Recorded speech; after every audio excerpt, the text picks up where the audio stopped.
திருப்பரங்குன்றத்தில் இந்துக்கள் முஸ்லிம்கள் நண்பர்களாக பழகி வருகின்றனர். அங்கு இந்துக்கள் என்ற பெயரில் மத பிரிவினையை தூண்டும் பாஜக, இந்து முன்னணி, RSS அமைப்புகளின் சித்தாந்தம் தமிழ்நாட்டில் எடுபடாது என கிருஷ்ணகிரியில் தமிழக வாழ்வுரிமை கட்சியின் தலைவர் வேல்முருகன் பேட்டி.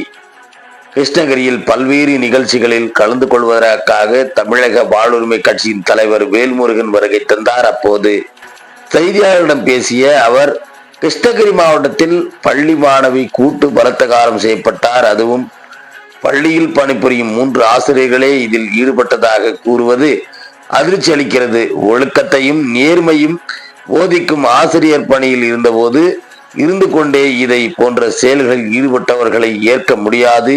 இது குறித்து ADGP டிவிஷன் ஆசீர்வாதத்திடம் பேசினேன். பாலியல் குற்றங்களில் ஈடுபடுபவர்களுக்கு ஆயுள் தண்டனையும் இது போன்ற கொடூர செயல்களில் ஈடுபடுவோருக்கு தூக்கு தண்டனையும் அளிக்க வேண்டும். இவர்களை போக்சோவில் மட்டுமல்லாமல் குண்டர் சட்டத்திலும் கைது செய்ய வேண்டும். அதே போன்று வழக்கு விசாரணையை ஆண்டுகளில் இழுக்காமல் 60 நாட்களில் முடித்து தீர்ப்பு வழங்க வேண்டும். திருப்பரங்குன்றத்தில் இந்துக்கள் முஸ்லிம்கள் சகோதரத்தோடு பழகி வருகின்றனர்.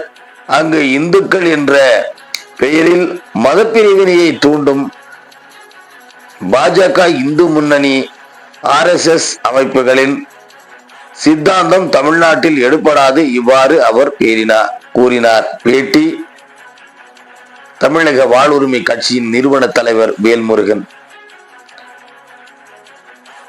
செய்தியாளர் செல்வமுடன் ராமச்சந்திரன். அத்தனை என் தாய் தமிழ் தொப்புள் கொடி உறவுகளையும் இருகரங்குப்பி வருக வருக என்று வரவேற்று தமிழக வாழ்வுரிமை கட்சியில் இணைத்துக் கொள்வதில் தமிழக வாழ்வுரிமை கட்சி பெருமிதம் கொள்கிறது. இந்த நிகழ்வுக்காகவும் ஒருங்கிணைந்த கிருஷ்ணகிரி மாவட்டத்தினுடைய அலுவலகம் திறப்பு விழாவுக்கும் என் கட்சியினுடைய முன்னாள் மாவட்ட தலைவர் சனாவுல்லா அவருடைய அன்பு மகளுடைய திருமணத்திற்காகவும் இந்த முறை இந்த பயணம் கிருஷ்ணகிரி மாவட்டத்திற்கு நான் மேற்கொண்டேன் என்பதை எனது அருமை பத்திரிகை ஊடக நண்பர்களுக்கு அன்போடு தெரிவித்துக் கொள்கிறேன்.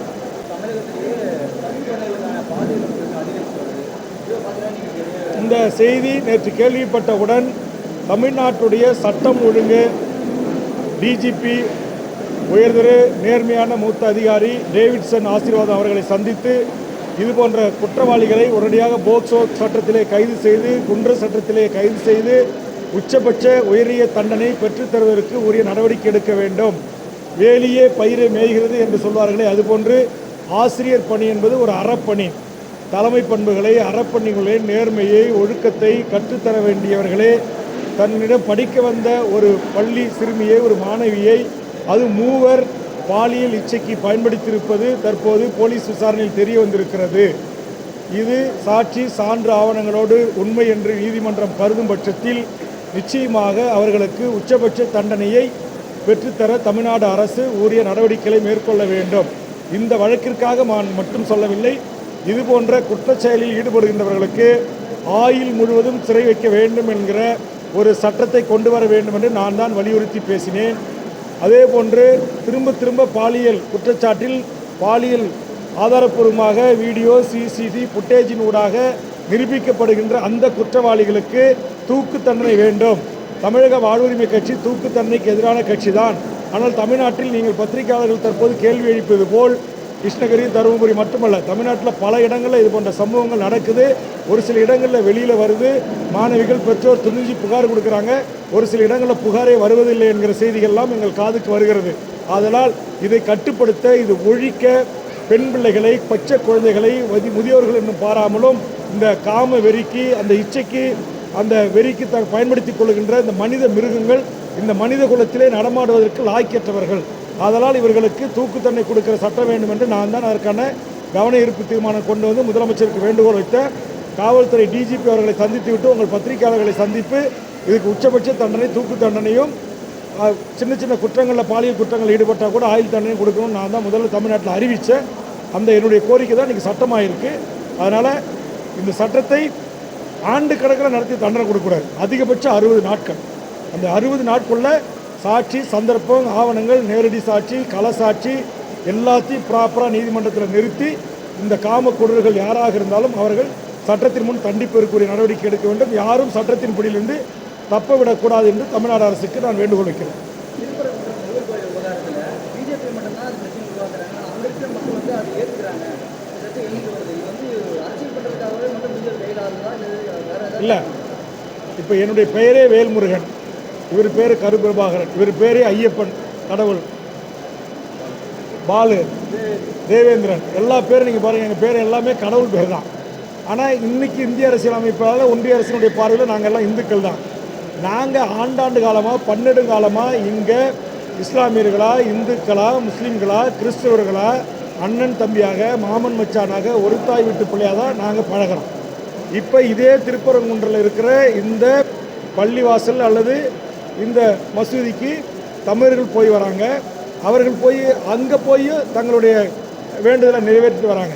அதேமாதிரி பல கோயில்களில், பல கும்பாபிஷேகங்களில், பல வீதி உலாக்களில் எனதருமை இஸ்லாமிய பெரியவர்கள், தாய்மார்கள் தங்கள் நம்பிக்கையின் அடிப்படையில் அவர்கள் வந்து அந்த பூக்களை பெற்றுக்கிட்டு போகிறாங்க, பிரசாதத்தை பெற்று போகிறாங்க. மரியாதை நிமித்தமாக வந்து எங்களுக்கு மாலை மரியாதை செய்து இஸ்லாமிய உறவுகள், கிறிஸ்துவ உறவுகள் வரவேற்கிறாங்க. இதுதான் தமிழருடைய மண், இதுதான் பண்பட்ட ஒரு நிலம், இதுதான் ஒரு பக்குவப்பட்ட ஒரு பூமி, இது ஒரு சமூக நீதிக்கு இந்தியாவிற்கு வழிகாட்டுகிற ஒரு தமிழர் நிலம். இந்த நிலத்தில் மார்க்கமாக பழனிபாபா அவர்கள் சொல்வது போல, நான் பச்சை தமிழன்டா, நான் இந்த மண்ணின் பூர்வீக குடி தமிழன், நான் ஏற்றுக்கொண்ட மார்க்கம் தான் இஸ்லாம். அதனால் அவர்கள் ஏற்றுக்கொண்ட மார்க்க வழிபாடு இஸ்லாம். அதை வழிபடுவதற்காக பன்னெடுங்காலமாக வழிபடுகின்ற ஒரு தலத்தை நீங்கள் மூட வேண்டும் என்று சொல்வதும், அங்கு வழிபடக்கூடாது என்று சொல்வதும், இந்துக்களின் பெயரால் சொல்வது ஏற்புடைய செயல் அல்ல. அதை சொல்பவர்கள் பாரதிய ஜனதாவினர், இந்து முன்னணியினர், ஆர்எஸ்எஸ்னர், சங் பரிவார அந்த அமைப்பை சேர்ந்தவர்களை தானே தவிர ஒட்டுமொத்த இந்தியாவில் வாழ்கிற இந்துக்களோ, தமிழர் நிலத்தில் வாழ்கிற இந்துக்களோ அல்ல. அதே மாதிரி இஸ்லாமியர் செயல்களில் யாராவது 1-2 பேர் எங்கேயோ ஒரு மூலையில் இந்து கடவுள்களை அவமானப்படுத்தினார்களோ அல்லது இந்து கடவுள்களை குறித்து சர்ச்சையான பேச்சுகளை பேசினார்களோ அது ஒட்டுமொத்த இஸ்லாமியுடைய கருத்துக்கள் அல்ல. எனக்கு தெரிஞ்சு எத்தனையோ இந்து கோயில்கள் கட்டுறதுக்கு இஸ்லாமிய மக்கள் உழைப்பை செலுத்தி சொந்தமாக சம்பாதிச்ச பணத்திலிருந்து தான் நன்கொடை கொடுத்துருக்காங்க, கோயிலை கட்டி கொடுத்துருக்குறாங்க. இந்து மக்களுக்கு தேவையான பாத யாத்திரை மக்களுக்கு மோர் உணவு கொடுக்குறாங்க. இது வந்து இப்படிப்பட்ட ஒரு தமிழர் நிலத்தில் சாதியின் பெயரால் கலவரம் செய்ய துடிப்பது, மதத்தின் பெயராக மக்களை பிளவுபடுத்துவது, இது எல்லாம் ஆர்எஸ்எஸ்னுடைய அடிப்படை கருத்து, அடிப்படை சித்தாந்தம். அது ஒருபோதும் தமிழ்நாட்டில் எடுபடாது. அங்கே அந்த ஊர்லேருந்து நான் விசாரித்த அளவில் அந்த திருப்பரங்குன்றத்தினுடைய மண்ணின் மக்கள், பூர்வீகுடி மக்களாக இருக்கிற அவங்க சொல்கிறாங்க, இங்கே 2 மக்கள் தான் பல ஆண்டு காலமாக அங்கே வழிபடுறாங்க, அது அவரவருடைய உரிமை, இதில் யாரும் இந்துக்கள் முஸ்லீம்கள் என்று சண்டை மூட்டை எங்கள் ஊருக்கு வராதிங்க வெளியூர்லேருந்து அப்படின்னு அவர்களே சொல்லியிருக்காங்க. இதுதான் என்னுடைய கருத்து.